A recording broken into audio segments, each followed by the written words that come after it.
माँ के लिए आप है ना बहुत ज़्यादा मोहब्बत रखो, क्योंकि मुझे हर क्लास में बैठता हूँ, मेरा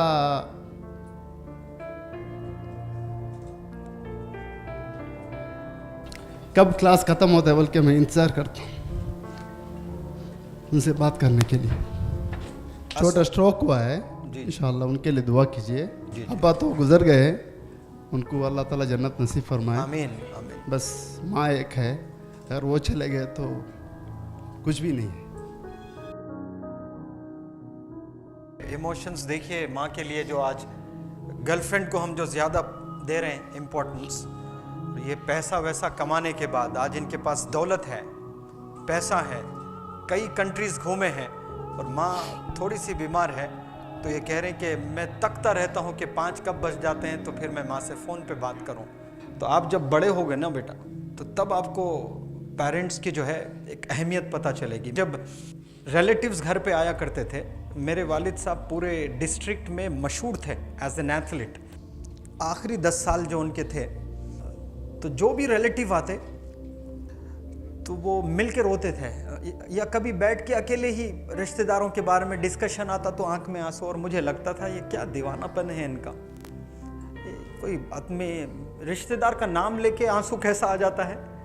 अजीब लगता था मुझे कि इतने भी कमज़ोर रहते हैं करके। अब जब वालिद साहब मेरे गुजर गए हैं और जब रिश्तेदार घर आते हैं, वो आंसू मेरे आंख में आते हैं।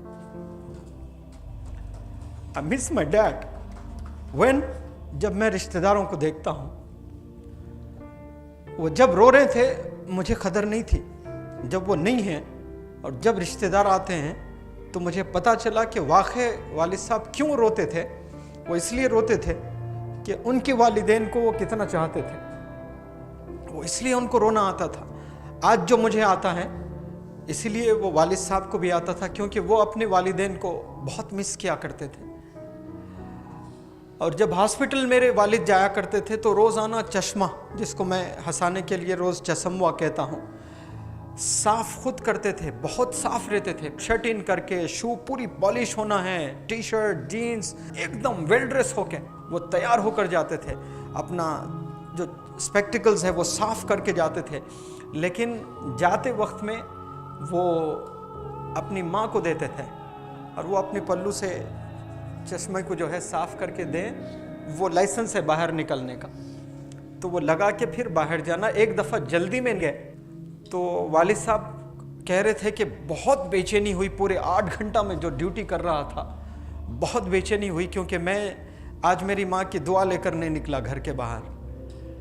तो ऐसे लोग होते हैं वालिदैन, जब बड़े हो जाते हैं उनको पता चलता है कि ये पेरेंट्स कौन होते हैं। ये 15 से 20 साल में पता नहीं चलता है कि माँ क्या होती है, ये डैडी क्या होते हैं, ये नहीं पता होता है। लेकिन जब आपकी एज बढ़ेगी तब पता चलेगा। लेकिन याद रख लें, वो दर्द आज आ जावे आप में तो फिर आप आज से ही आप जो है जन्नत में खिले आपके बनते रहेंगे, महल बनते रहेंगे आपके इंशाअल्लाह। और यहाँ भी महल बनेंगे और वहाँ भी महल बनेंगे इंशाअल्लाह। मैं दुआ करता हूँ आपके लिए कि अल्लाह आपको खूब कामयाबियों से नवाजें।